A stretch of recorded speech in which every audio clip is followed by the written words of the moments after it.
When the HOA president told me I had 30 days to tear down my grandfather's Lakehouse or face eviction, I just smiled and said, "Sure thing, Brenda," because what she didn't know was about to cost her everything.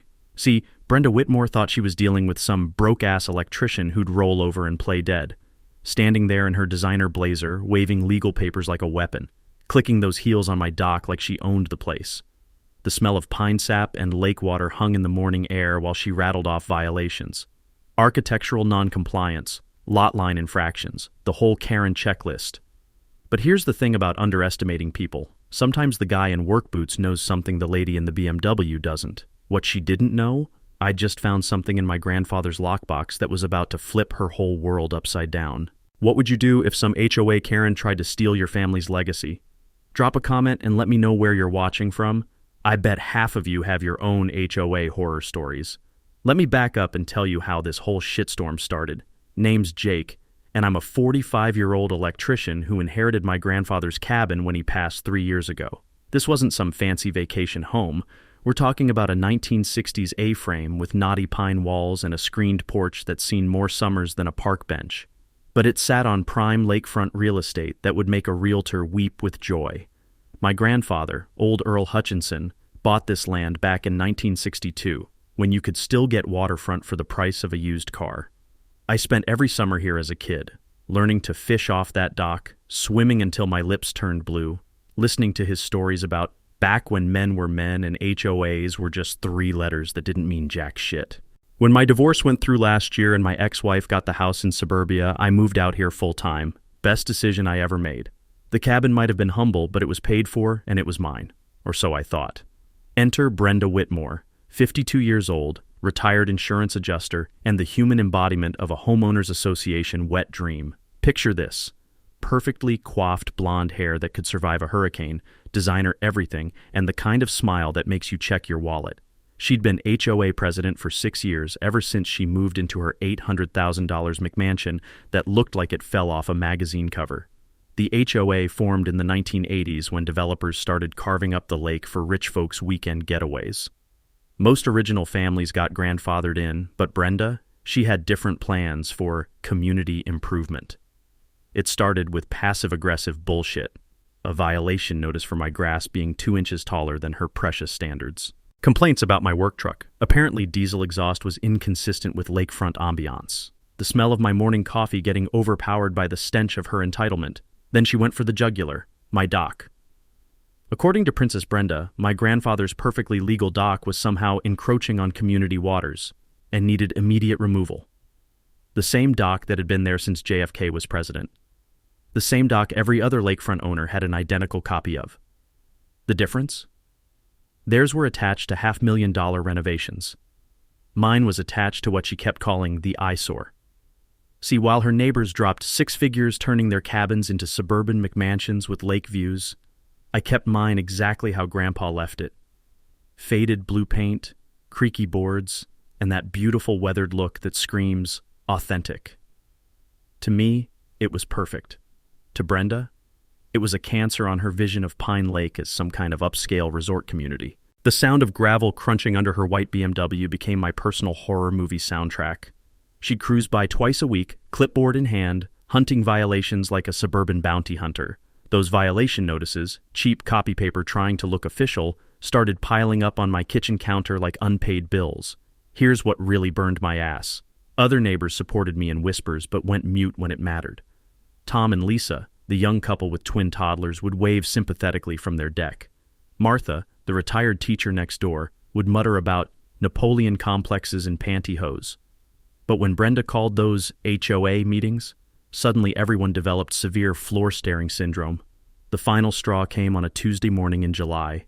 I'm on my porch, coffee still steaming, watching a blue heron work the shallows like he'd been doing since before Brenda was born.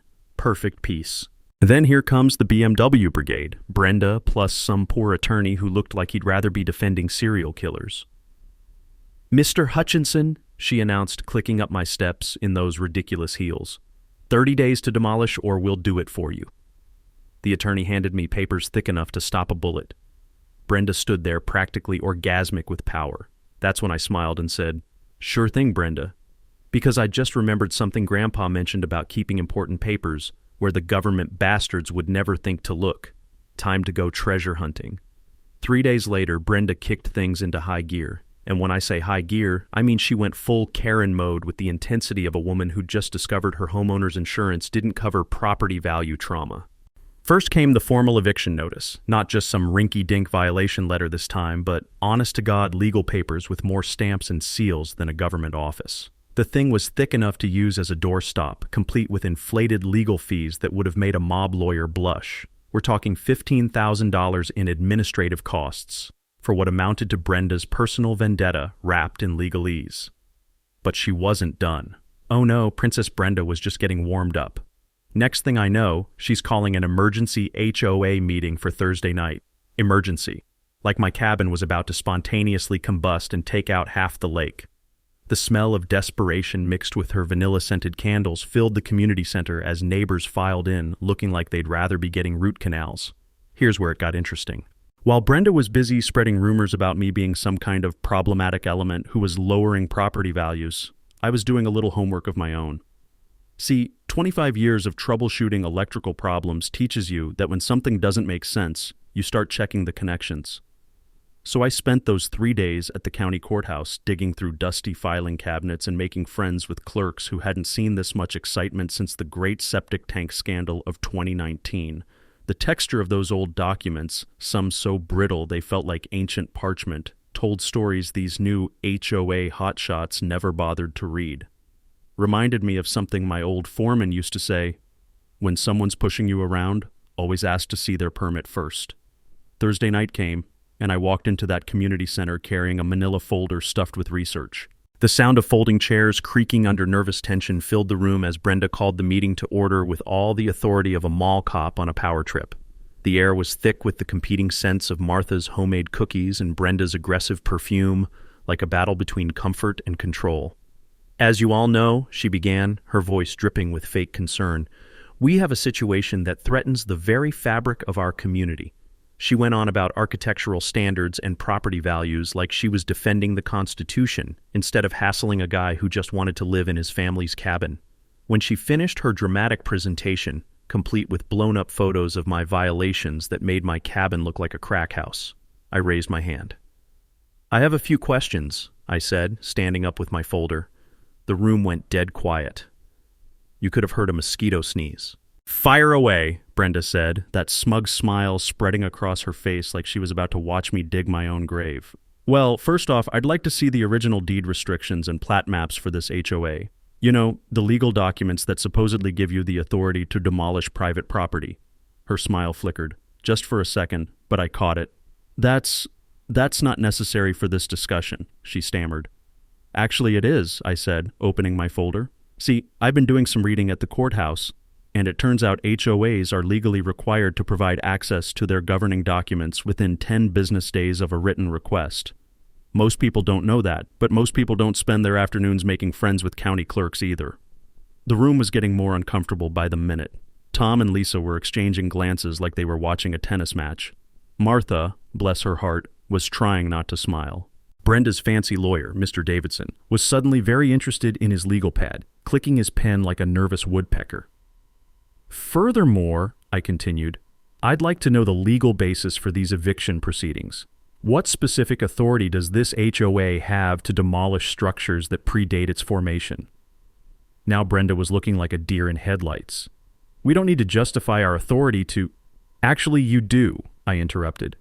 Especially when you can't seem to produce the documents that supposedly grant you that authority. The silence in that room was beautiful. Absolutely beautiful. Like the moment right before a storm breaks when even the crickets hold their breath. This is just a stall tactic, Brenda finally sputtered. You're trying to delay the inevitable. I smiled that same smile I'd given her on my porch.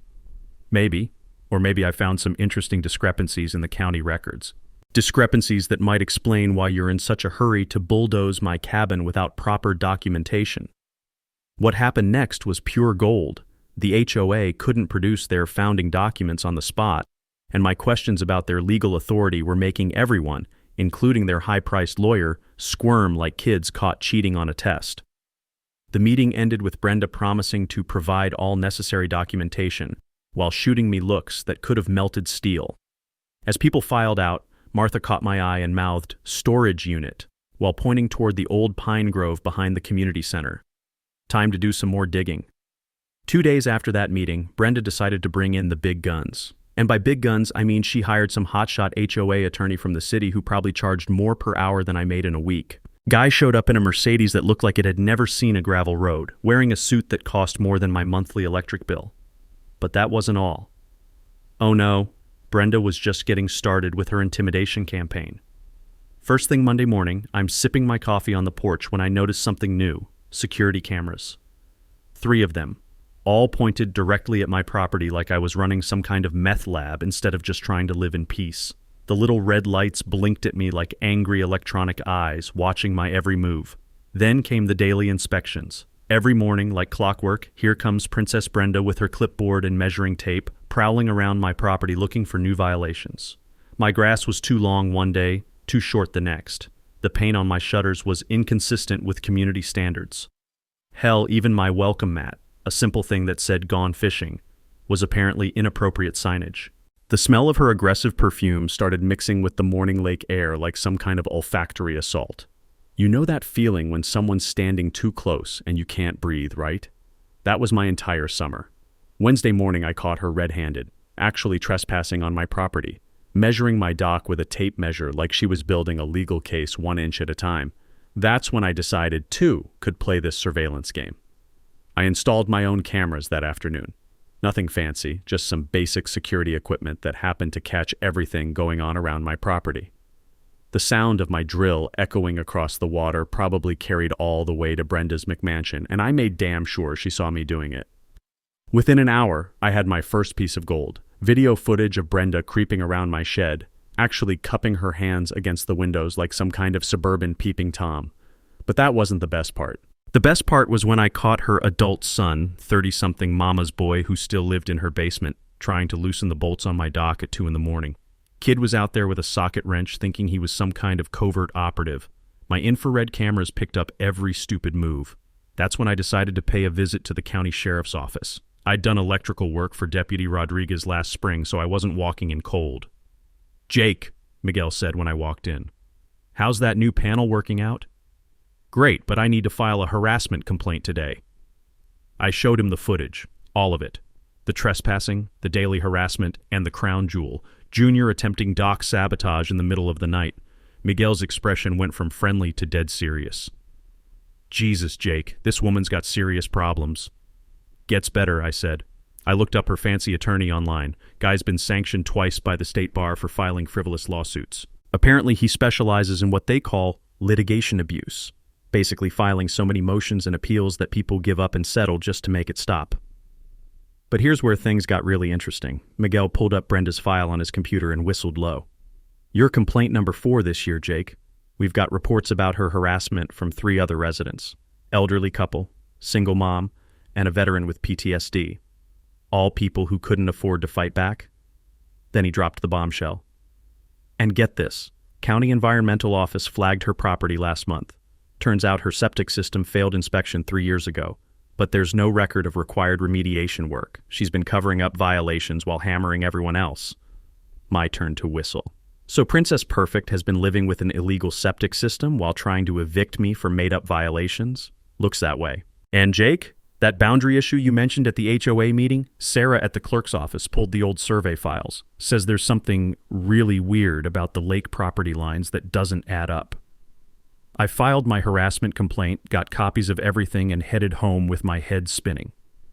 The crunch of gravel under my truck tires sounded different, less like retreat, more like ammunition being loaded. That evening, while Brenda's cameras blinked their judgmental red eyes at me, I sat on my porch reviewing everything I'd learned. Her attorney was dirty, her septic was illegal, and apparently the county had questions about property boundaries.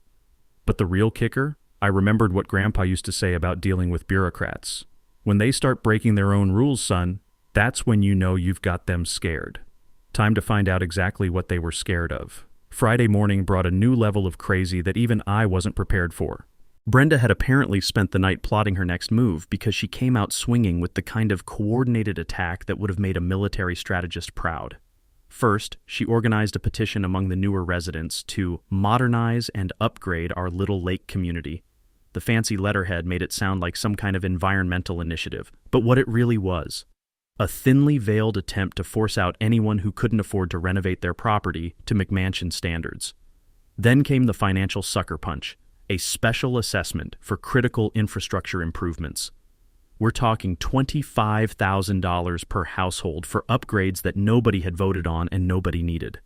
The timing wasn't coincidental. She knew exactly what she was doing. Hit the working folks with a bill they couldn't pay, then foreclose when they defaulted. But the real low blow came that afternoon when I got a call from my insurance company. Apparently someone had filed a complaint claiming my property was an environmental hazard due to an outdated and potentially failing septic system. The agent was apologetic, but firm. They needed an immediate inspection or they'd have to cancel my policy.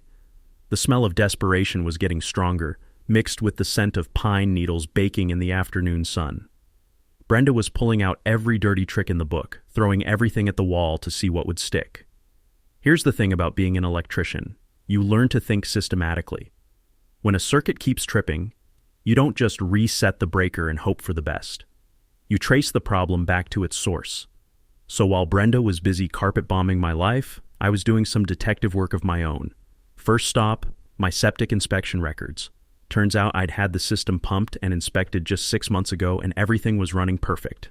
The inspector even noted that my 1960s concrete tank was in better shape than most of the newer plastic systems in the neighborhood. But here's where it got interesting. I remembered something from my electrical work with building inspectors over the years. When someone only enforces rules against certain people while ignoring the same violations from their friends, that's called selective enforcement. And selective enforcement can invalidate an HOA's entire authority in court. Most people don't know they can challenge this, but it's one of the few ways to beat these petty tyrants at their own game. So I started photographing every single potential violation on every HOA board member's property. Brenda's perfectly manicured lawn. Her sprinkler system was dumping runoff directly into the lake, a major environmental violation. Her husband's workshop, built 6 inches over the setback line without permits. But the real gold mine was her next-door neighbor, Craig Henderson, HOA treasurer and Brenda's biggest supporter. Guy had been renovating his kitchen for 8 months without pulling permits, and his contractor had been dumping construction debris in the woods behind his house. The texture of that rotting drywall and the chemical smell of paint thinner were enough to make your eyes water. I compiled everything into a nice little package and sent it to the county environmental office with a formal complaint about systematic violations of lake protection ordinances by HOA leadership. Then I copied the State Environmental Protection Agency just to make sure everyone got the memo. The response was faster than I expected. Tuesday morning, I'm having my coffee when I see a county truck pull up to Brenda's house. 2 inspectors with clipboards, followed by what looked like a state environmental officer. The sound of car doors slamming echoed across the water like gunshots. Within an hour, they had moved on to Craig's place, then to 2 other board members' houses. By afternoon, the whole HOA leadership was scrambling around like chickens with their heads cut off, frantically making phone calls and trying to cover their asses. That evening, Tom finally found his backbone. Kid walked over while I was grilling dinner, looking nervous but determined. "Jake," he said, "I need to tell you something. Brenda threatened us." Turns out Princess Perfect had been making the rounds, telling residents that anyone who supported me would face enhanced scrutiny of their own properties. She'd specifically threatened to block Tom's mortgage refinancing by claiming his deck addition violated setback requirements. "The thing is," Tom continued, "I checked my survey. My deck's completely legal. She was just trying to scare us." That's when Lisa joined us, carrying a folder of her own. "We're not the only ones," she said. "Martha's been keeping records. Brenda's been threatening half the neighborhood with made-up violations to keep them in line." The pieces were falling into place. Brenda's whole operation was built on intimidation and selective enforcement. She'd created this climate of fear where everyone was too scared to challenge her because they thought she might come after them next. But here's what she didn't count on. Once people realized the boogeyman is just a bully with a clipboard, they stopped being afraid. "There's something else," Lisa said, lowering her voice. "Martha found something in those old HOA minutes, something about the original land surveys that doesn't match what Brenda's been claiming." The sunset was painting the lake orange and gold, and for the first time in weeks, I felt like I could breathe again. The tide was turning and Brenda was about to find out what happened when you picked a fight with someone who actually knew how to fight back. Saturday morning, I decided it was time to follow up on Martha's cryptic note about the storage unit. The old pine grove behind the community center was overgrown with brambles, but sure enough, there was pine grove self-storage tucked back in the trees like someone had tried to hide it from the world. The fake rock by the front office was about as convincing as a $3 bill, but it did its job. Inside was a small brass key that looked like it hadn't been touched in years. Unit B14 was way in the back, past rows of abandoned furniture and forgotten Christmas decorations. The lock turned with a satisfying click, and the metal door rolled up with a screech that probably woke every squirrel in the county. Inside was a treasure trove of HOA history, boxes of meeting minutes, financial records, and legal documents dating back to when the association first formed. But it was the manila envelope marked Original Surveys, Do Not Destroy. That made my heart skip a beat. I pulled out those documents with hands that were actually shaking, and what I found inside changed everything. The original 1962 survey map, signed and stamped by a licensed surveyor, showed something that made my knees go weak. My grandfather didn't just own the cabin lot. According to this survey, Earl Hutchinson owned the entire lake bottom, every square inch of water from shore to shore, plus water rights extending 200 feet from the original shoreline in all directions. The deed was there too, crisp legal language that spelled it out in black and white. Grantor retains all subsurface rights, mineral rights, and water rights in perpetuity. Surface lots conveyed subject to retained rights of original grantor. Holy shit. Grandpa had been 3 steps ahead of everyone. What this meant hit me like a lightning bolt. When Grandpa sold off those surface lots in the 1970s and 80s, he'd been smart enough to keep the water rights. The community boat dock, the swimming area, the shared beach access, all of it was sitting on property that legally belonged to me. I had to verify this was real. First stop, the title company downtown, where a very surprised clerk confirmed that yes, these documents were authentic and properly recorded. Then to a surveyor, who whistled low when he saw the boundaries. "Your grandfather was one sharp cookie," he said. "This is ironclad." Brenda's precious HOA had been built on a foundation of ignorance. They'd formed their little association and started collecting dock fees for 40 years without ever bothering to research who actually owned what. The county had rubber-stamped their formation because nobody thought to check the original water rights.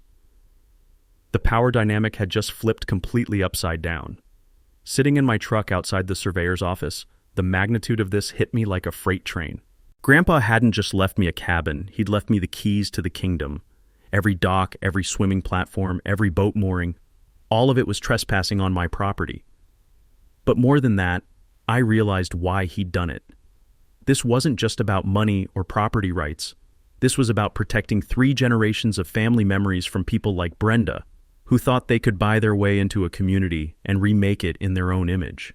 The smell of old leather from his journals mixed with the scent of lake water drifting through my truck windows. I could almost hear his voice. "Sometimes you've got to let people think they're winning, son, before you show them who really holds the cards." The drive home felt different, not like retreat, but like a general returning to survey his territory. Brenda's cameras blinked their red eyes at me as I pulled in, but I just smiled and waved. Let her watch. Let her document everything. Because tomorrow, Princess Perfect was going to learn the difference between thinking you owned something and actually having the deed to prove it. Time to lawyer up and take back what was mine. Monday morning, I was on the phone before the coffee finished brewing. First call went to Sandra Lopez, a real estate attorney I'd done electrical work for last year. Sandra specialized in property disputes and had a reputation for eating HOA lawyers for breakfast. "Jake," she said when I explained the situation, "are you telling me you've got original water rights to an entire lake?" "That's exactly what I'm telling you, and I've got the paperwork to prove it." 20 minutes later, I was sitting in her office, breathing in the scent of leather-bound law books and watching her eyes light up like Christmas morning as she reviewed Grandpa's documents. "This is beautiful," she said, running her finger along the survey lines. "Absolutely beautiful. Your grandfather was either the smartest man alive or he had one hell of a lawyer. These water rights are bulletproof."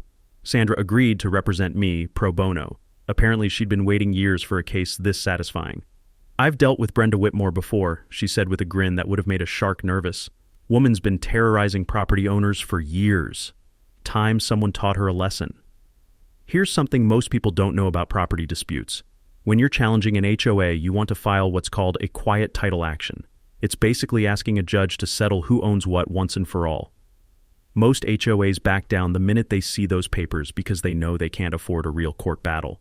The trick is having bulletproof documentation, which thanks to Grandpa, I had in spades. Next stop, Martha's house, where I found her waiting with Earl, my grandfather's old fishing buddy who I hadn't seen since the funeral. The smell of Martha's fresh-baked cookies mixed with Earl's pipe tobacco created this weird comfort food atmosphere that reminded me of simpler times. "Your grandpa was a sneaky old bastard," Earl said, chuckling as he looked over the papers. "He never told me about keeping the water rights, but it makes perfect sense. He always said the lake would be overrun with rich folks someday, and he wanted to make sure the family could protect it." Earl became my unofficial historian and community liaison. Guy had been fishing this lake since the 1950s and knew every family, every story, every dirty secret. He also had something even more valuable: credibility with the longtime residents who remembered what the lake was like before Brenda's reign of terror. While Earl worked on building community support, Sandra was uncovering the financial goldmine. Turned out Brenda had been collecting dock fees for 15 years, $200 per household annually for maintenance and improvements. That's roughly $45,000 per year going into what she called her discretionary maintenance fund. Problem was, there were no receipts for actual dock maintenance, no invoices for improvements, no records of how that money was actually spent. Sandra's forensic accountant found that most of the funds had been used for administrative expenses and legal consultations, basically Brenda's personal slush fund. "She's been running a scam," Sandra explained, the sound of her pen clicking rhythmically as she took notes.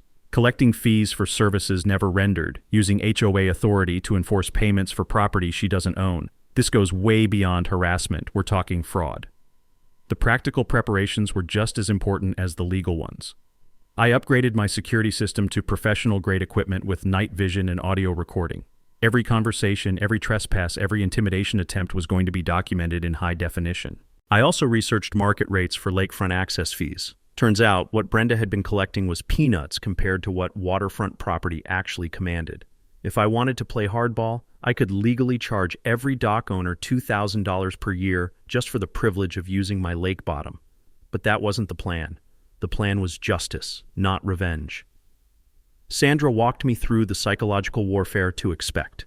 Brenda would probably escalate to full-scale attacks, more legal threats, character assassination, maybe even attempts to get me arrested on fabricated charges. The key was staying calm, documenting everything, and letting the law work exactly as it was designed to. "The beauty of property law," Sandra said, "is that emotions don't matter. Either you own it or you don't. Either you have the deed or you don't. Brenda can scream and threaten all she wants, but paper beats personality every time." We scheduled the big reveal for the upcoming annual HOA meeting. Maximum audience, maximum impact. Sandra would be there with copies of all documents for public review. Earl would provide historical context for the old-timers. Martha had promised to bring other longtime residents who'd been intimidated into silence. The trap was set perfectly. We'd let Brenda control the narrative right up until the moment we flipped the script. Let her make her demands, her threats, her grand pronouncements about community standards and property values. Then we'd show everyone exactly who owned what, who'd been paying fees for services never rendered, and who'd been running this community like their personal kingdom. The evening air carried the scent of barbecue smoke from Tom's deck. First time I'd smelled that since this whole mess started. Change was coming. The week leading up to the annual meeting, Brenda went completely off the rails. And when I say off the rails, I mean she pulled stunts that would have made a desperate politician blush. First, she tried bribing the county building inspector. I know this because the guy, Larry Peterson, whose garage I'd rewired 2 years ago, called me personally to give me a heads up. "Jake," he said, sounding uncomfortable as hell, "I need to tell you something. Mrs. Whitmore just offered me $500 to find code violations on your property. Said she'd make it worth my while if I could condemn your electrical work." Larry was a straight shooter, 25 years on the job, the kind of guy who'd never taken a bribe in his life. The fact that Brenda thought she could buy him off showed just how desperate she was getting. "What did you tell her?" I asked. "I told her to go to hell," he said. "And Jake, I made sure to document our conversation just in case she tries anything stupid." But that was just the beginning. Next, Brenda started organizing a boycott of local businesses that served me. She actually went to Murphy's Hardware, where I'd been shopping for 15 years, and told the owner that certain customers were bad for the community image. Mike Murphy called me that afternoon, laughing his ass off. Jake, you're not going to believe this. That crazy HOA lady came in here trying to get me to ban you from my store. Said you were some kind of troublemaker lowering property values. What did you tell her? I told her you've been one of my best customers for years, and if she didn't like it, she could take her business somewhere else. Then I gave her directions to Home Depot, the long way through 3 different counties. The boycott backfired spectacularly. Word spread through the local business community faster than gossip at a church social, and suddenly every shop owner in town knew Brenda was trying to organize economic warfare against a guy whose only crime was wanting to live peacefully in his family's cabin. But the really low blow came Wednesday night. I was at Earl's house going over our presentation for the annual meeting when my phone rang.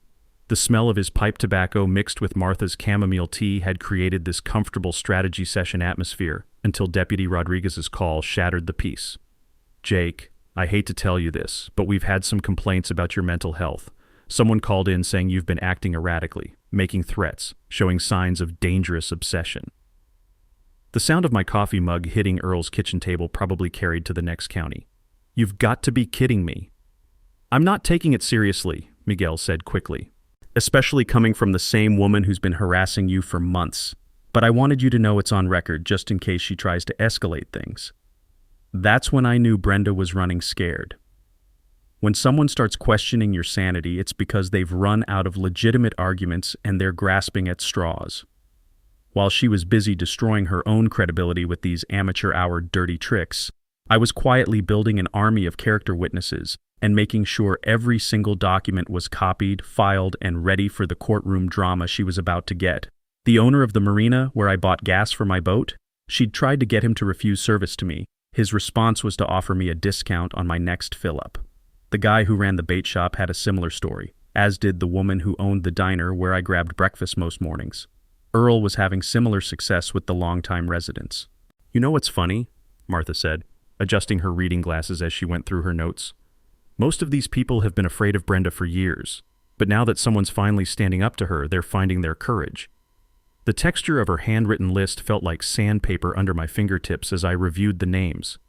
15 households ready to speak up, plus a dozen business owners who'd had enough of Brenda's bullying tactics. Thursday brought the peace to resistance. Brenda's son got caught trying to sabotage my dock again. This time, instead of just loosening bolts, the genius decided to try cutting through one of the support cables with bolt cutters. My upgraded security system caught everything in crystal clear detail. The sound of metal against metal echoing across the water, the concentrated look on his face as he worked, even the moment when he realized the cable was under tension and snapped back, nearly taking his head off. I had Deputy Rodriguez out there within an hour, video evidence in hand. This time there were actual criminal charges: malicious destruction of property, trespassing, attempted vandalism. Brenda's golden boy was looking at real jail time. Here's the thing, Miguel said as he wrote up the report. This escalates everything. Your attorney needs to know that they're not just playing legal games anymore, they're committing actual crimes. The texture of those handcuffs clicking around Junior's wrists was music to my ears. But more importantly, it was evidence that Brenda's operation was falling apart. When people start breaking the law out of desperation, it means they know they're losing. The annual meeting was 2 days away, and Princess Perfect was about to find out that all her dirty tricks had just made the fall from grace that much more spectacular. Friday morning, with the annual meeting just 24 hours away, Brenda decided to go nuclear. And I mean full-scale, scorched earth, burn everything down nuclear. It started with a private investigator showing up at my workplace. Guy looked like he'd stepped out of a 1980s detective movie. Cheap suit, cheaper cologne, and the kind of mustache that screamed, "I peaked in high school." He started asking my coworkers questions about my stability and financial situation, trying to dig up dirt that didn't exist. My boss, Frank Morrison, called me into his office that afternoon. "Jake, what the hell is going on? Some PI was here asking if you've been stealing company materials or showing up to work drunk." The smell of Frank's perpetual coffee and the hum of fluorescent lights created this surreal backdrop as I explained the whole HOA situation. Frank just shook his head and laughed. "Jesus, Jake. And here I thought my neighbor complaining about my fence was bad. This woman sounds like she escaped from a reality TV show." But Brenda wasn't done. Around lunchtime, I got a call from Deputy Rodriguez that made my blood run cold. "Jake, you need to know. Someone called in a report claiming you threatened them with a weapon." Anonymous tip. Said you were brandishing a firearm and making threats about the HOA meeting. Miguel, you know that's complete bullshit. I know, brother, but I had to follow protocol and check it out. The good news is your security cameras show you haven't left your property all morning, and the timestamp on the call doesn't match anything. But Jake, she's trying to get you arrested before tomorrow's meeting. That's when I knew Brenda had crossed the line from harassment into straight-up criminal behavior, something I'd learned from watching other property disputes. Filing false police reports is a felony, and once someone starts making fake emergency calls, they've lost all credibility with law enforcement. Most people don't realize that police departments track these patterns, and repeat false reporters get flagged in the system. While I was dealing with that mess, she was apparently making the rounds with a different kind of bribe. Tom called me that evening, sounding shaken. Jake, I need to tell you something. Brenda came by this afternoon with an offer. Turns out Princess Perfect had offered to waive Tom and Lisa's special assessment fees, all $25,000 of them, if they testified against me at the meeting, said I was mentally unstable and posed a clear danger to community safety. What'd you tell her? I asked. I told her to get the hell off my property before I called the cops, Tom said. But Jake, she's not just going after you anymore. She's trying to buy people off or scare them into silence. Lisa got on the phone, and I could hear the anger in her voice. She actually threatened us, Jake. Said if we supported you at the meeting, she'd make sure the county took a closer look at our property taxes, like she has that kind of power. But here's what Brenda didn't count on. Desperation makes people sloppy, and sloppy people leave evidence. Saturday morning, 6 hours before the big meeting, she made her final play. I woke up to the sound of heavy machinery, a crane truck and demolition crew parked right outside my property line, the smell of diesel exhaust mixed with morning lake air as I walked out to see what fresh hell this was. There was Brenda, clipboard in hand, directing operations like some kind of suburban Napoleon. "What's going on here?" I called out. "Emergency removal of hazardous structures," she announced loudly, making sure the growing crowd of neighbors could hear. "The HOA has determined your dock poses an immediate safety risk and must be removed immediately." The crane operator, a weathered guy named Chuck, who looked like he'd rather be fishing, walked over to me. "You the property owner?" "Yes." "I need to see authorization for this demolition. Insurance won't cover it without proper permits and owner consent." Brenda marched over, waving papers like they were gospel. "The HOA has full authority over all lakefront structures. This is a community safety issue." Chuck looked at the papers, then at me, then back at the papers. The texture of those documents was familiar, the same cheap copy paper Brenda had been using for all her violation notices. "Ma'am," Chuck said slowly, "these aren't demolition permits. These are just HOA violation notices. I can't remove structures based on this." That's when I played my ace. "Actually, Chuck, before you do anything, you should know this dock sits entirely on my private property, and I've got the deed to prove it." The silence that followed was beautiful. You could hear the morning breeze rustling through the pine trees, the gentle lap of water against the shore, and the sound of Brenda's world starting to collapse. Sandra had arrived right on schedule, briefcase in hand, and looking like justice personified. "Good morning, everyone. I'm Jake's attorney, and I have some documents I think you'll find very interesting." The crane truck left without touching a single board. Brenda retreated to her BMW, probably planning her next desperate move. 6 hours until showtime, and all the pieces were finally in place for the most satisfying public downfall I'd ever witnessed. Saturday evening, 7 p.m. sharp. The Pine Lake Community Center was packed tighter than a sardine can, with every folding chair occupied and people standing 3 deep along the walls. The smell of nervous sweat mixed with Martha's homemade cookies and the lingering scent of industrial carpet cleaner created this electric atmosphere you could practically taste. Brenda had clearly expected a smaller crowd for her victory lap. Instead, she was facing standing room only. Longtime residents, newer homeowners, local business owners, and even folks from neighboring communities who'd heard about the drama through the small-town gossip network.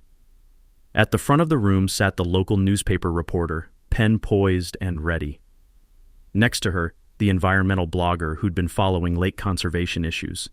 And in the back corner, Deputy Rodriguez in full uniform, arms crossed, watching everything with the expression of a man who knew exactly how this movie ended. Brenda called the meeting to order with all the authority of someone who still thought she was in control. She'd dressed for the occasion, power suit, perfect hair, and that smile that made you want to check your wallet.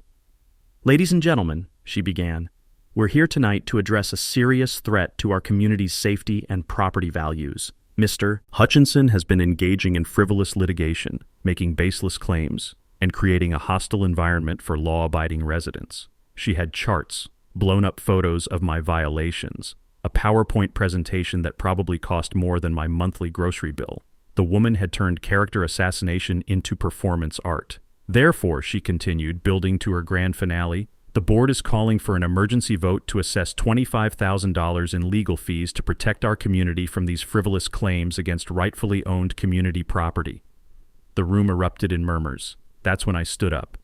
Point of order, I said, my voice cutting through the chatter. Brenda's smile flickered. Mr. Hutchinson, you're not a board member. Actually, I can speak, I interrupted.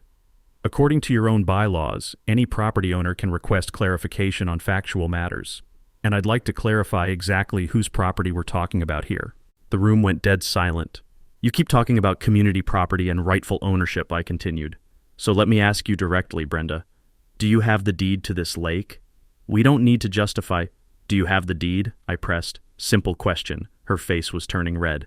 The HOA has full authority over all community assets. That's not what I asked. Sandra stood up from the middle of the room. If I may, I'm Mr. Hutchinson's attorney, and I have the deed right here. Brenda's face went pale. This is highly irregular. What's irregular, said Tom, standing up with Lisa, is collecting fees for property you don't own. That's when Earl got to his feet and the whole room shifted. When a 78-year-old man who'd been fishing this lake for 60 years decides to speak, people listen. Folks, Earl said, I knew Jake's grandfather. Good man, smart man. And there's something about this property that Brenda here never bothered to research. Martha stood next, then 3 other longtime residents. One by one, they rose like dominoes falling in reverse, until half the room was on their feet in solidarity. Enough! Brenda screamed, her composure finally cracking.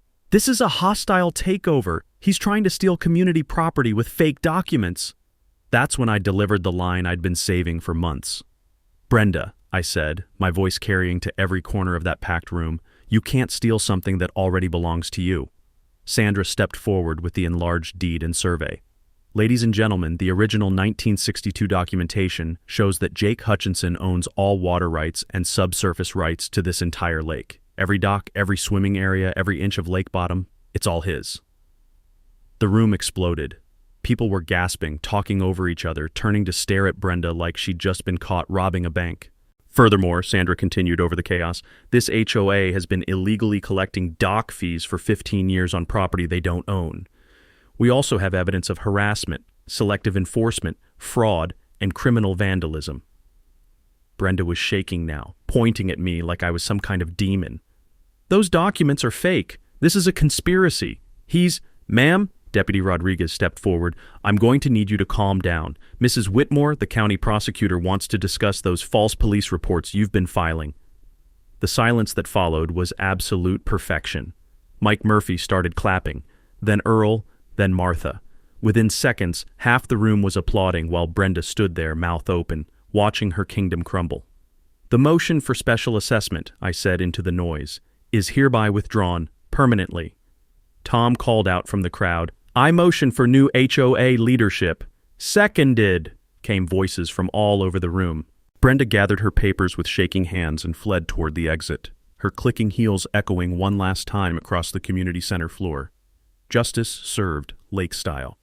The aftermath was swift and satisfying in ways I never could have imagined. Within 20 minutes of Brenda's dramatic exit, the remaining HOA board members called an emergency vote. Tom was elected interim president by a margin that would have made a dictator jealous, 38 votes to 2. Lisa became treasurer, and Martha agreed to serve as secretary, bringing 40 years of teaching experience to the thankless job of keeping everyone in line. The first order of business? A complete overhaul of HOA policies. Out went the arbitrary architectural standards and selective enforcement. In came transparent governance, reasonable rules, and, most importantly, a harassment policy with real teeth. No more petty tyrants hiding behind clipboards and fake authority. The legal consequences came fast and hard. The county prosecutors filed charges against Brenda for filing false police reports, mail theft, and conspiracy to commit vandalism. Her son pled guilty to property destruction and got community service. Brenda herself? She lawyered up and fled to another state, selling her McMansion at a $200,000 loss just to escape the legal shitstorm she'd created. Her fancy attorney withdrew from the case the moment Sandra presented our evidence. Apparently, even scorched earth lawyers have standards when it comes to defending obvious fraud. But the real victory was personal. My relationship with the community transformed overnight from that troublemaker in the old cabin to the guy who saved us from the HOA tyrant. Tom and Lisa became genuine friends, stopping by for coffee and fishing advice. Martha started bringing me homemade cookies every Sunday, and Earl became my surrogate grandfather, sharing lake wisdom over evening beers on my dock. The dock that was now legally and unquestionably mine. Here's what surprised me most. I didn't want revenge. With great power comes great responsibility. And owning the lake bottom meant I had obligations to the community that had stood by me. So instead of charging market rates for dock access, I worked with the new HOA leadership to create a fair usage agreement. Everyone could keep their docks for a reasonable fee that actually went toward maintenance, not some power-hungry president's slush fund. Swimming areas stayed open to all residents, and I designated special fishing spots for kids and elderly folks. The real magic happened when we created the Pine Lake Conservation Fund. All those dock fees Brenda had been hoarding, about $180,000 sitting unused in HOA accounts. The new board voted unanimously to redirect that money into environmental protection and community programs. We partnered with the State Environmental Agency for water quality monitoring, ensuring the lake stays pristine for future generations. We started an annual scholarship for local kids pursuing environmental studies. And every summer now, we host the Pine Lake Unity Festival, celebrating community, conservation, and the simple pleasure of living near beautiful water without some Karen breathing down your neck. Earl and I co-wrote an article for the state property rights newsletter, Know Your Deed, How One Lake Cabin Taught a Community About Real Property Law. It's been reprinted in 6 states and downloaded thousands of times by folks dealing with their own HOA nightmares. 6 months later, I'm sitting on my dock, the same weathered boards Grandpa built, now protected forever, watching sunset paint the lake orange and gold. The sound of kids laughing from the swimming area mixes with gentle waves lapping the shore. The smell of barbecue smoke drifts from Tom's deck, where half the neighborhood gathers for another community dinner. This is what Grandpa envisioned when he protected those water rights 60 years ago. Not just a family legacy, but a community built on mutual respect instead of petty tyranny. Sometimes I swear I can feel him smiling, knowing his grandson finally understood the gift he'd left behind. The lake is peaceful now in a way it hadn't been for years. No clicking heels on docks, no violation notices fluttering in the breeze, just neighbors being neighbors, the way it should be. And speaking of neighbors dealing with tyrants, I just got a call from a guy 3 counties over whose HOA president is trying to force him to paint his house association-approved colors. Apparently, beige isn't beige enough for some people. Looks like it might be time for another road trip. After all, bullies only understand one language, and I'm getting pretty fluent. Got your own HOA horror story? Drop it in the comments below. The crazier the better. And if you want more stories about ordinary people fighting back against Karens, Kevins, and petty tyrants, smash that subscribe button for Karen stories. Hit the notification bell too, because you never know when you might need these legal tricks to defend your own castle. Trust me, knowledge is the best revenge.